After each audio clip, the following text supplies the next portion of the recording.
नेपालमा free fire ब्यान हुने कुरा फेरि चर्चामा आएको छ। आरएसपी यानि कि राष्ट्रिय स्वतन्त्र पार्टीका सांसद प्रकाश पाठकले संसदमा मोबाइल गेम्सहरूमाथि प्रश्न उठाएका छन्। एउटा दुखद घटनापछि उनले फ्री फायर जस्तो गेम बन्द गर्न सरकारलाई आग्रह गरेका छन्। त्यो दुखद खबर मैले भिडियोको इन्डमा राखिदिनेछु। तर के साँच्चै गेम नै मुख्य समस्या हो त? आज स्पोर्ट्सबाटै हजारौं युवाहरूले करियर बनाइरहेका छन्, इन्टरनेसनल टुर्नामेन्ट खेलिरहेका छन्। गेम भन्दा पनि कन्ट्रोल बिना मोबाइल युज, प्यारेन्टिङ र अवेरनेस ठूलो विषय हुन सक्छ। तपाईको विचार के छ? फ्री फायर ब्यान्ड हुनुपर्छ कि सही गाइडेन्स चाहिन्छ?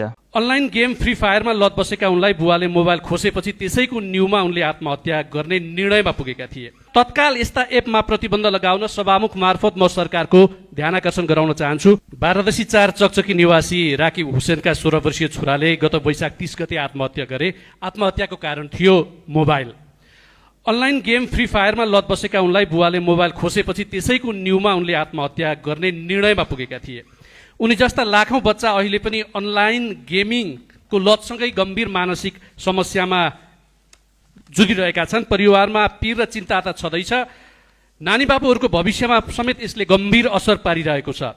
यस्तै लतका कारण पारिवारिक विखण्डन मात्र होइन, आपराधिक घटनाहरू पनि दिन प्रतिदिन बढ्दै गएका छन्।